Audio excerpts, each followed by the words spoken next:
टीव्हीवर सत्ताधारी आमदारांकडूनच पीडब्ल्यूडी मार्फत चालवणाऱ्या एका गेस्ट हाऊस मध्ये जी मारहाण झाली हे मला वाटतं एक प्रतीक आहे। खरं म्हणजे हे महाराष्ट्राचं सुदैव समजायला लागेल की जेव्हा ते आमदार हे बनियन आणि टॉवेल मध्ये एका कर्मचाऱ्याला मारत होते तेव्हा मारता मारता त्यांचा टॉवेल सुटला नाही, ही खरंच महाराष्ट्राच्या दृष्टिकोनातून एक सुदैवाची बाब समजायला लागेल। अध्यक्ष महोदय, माझ्या मतदारसंघामध्ये पीडब्ल्यूडी मार्फत शासकीय वसाहतीचं काम चालतं, बांधकाम चालतं आणि त्याचा मेंटेनन्स देखील चालतो।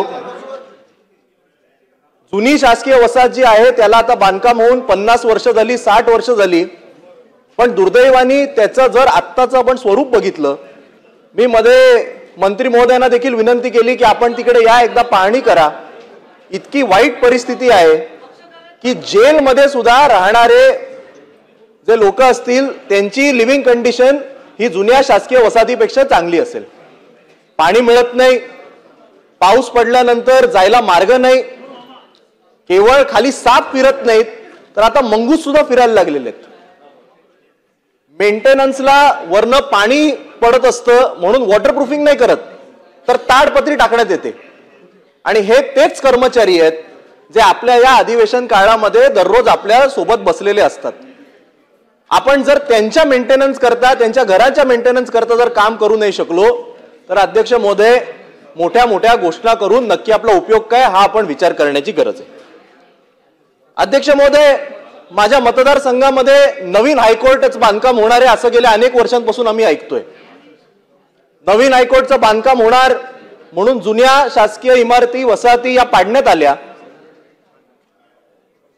मला हे कळत नाही की पाडल्यानंतर या बजेटमध्ये नवीन हायकोर्टच्या बांधकामाकरता एकही रुपया नसताना पाडण्याची एवढी घाई का केली।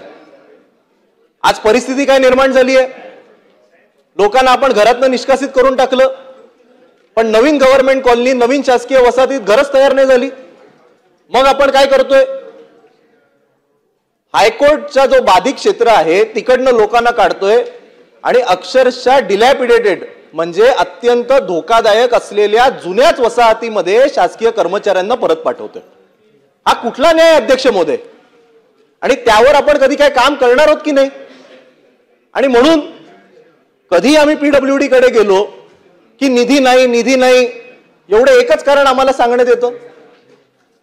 अध्यक्ष महोदय, गेल्या अनेक वर्षांपासून शासकीय कर्मचाऱ्यांना त्यांच्या हक्काची घरं द्यायचं ही मागणी गेले 25-30 वर्षापासून जोर धरते।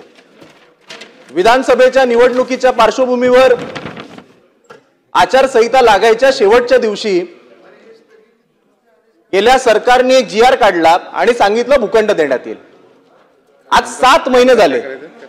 7 महिन्यानंतर एक समिती गठीत करण्यात आली की हा भूखंड किती असावा, कसा असावा आणि कोणाकोणाला घरं द्यायची। खरं म्हणजे अध्यक्ष महोदय, जेव्हा नवीन सरकार आलं होतं तेव्हा मुख्यमंत्री महोदयांनी त्यांच्या पहिल्या भाषणात सांगितलेलं की विरोधकांची संख्या किती आहे याला महत्व नाही, ते जनतेचे लोकप्रतिनिधी आहेत, त्यामुळे विरोधी पक्षातील आमदारांना सुद्धा योग्य तो मान आणि सन्मान आम्ही देणार। आणि त्यावेळा एक अतिशय आशेने, अपेक्षेने मी देखील बाक वाजवलेला। पण आज काय झालंय,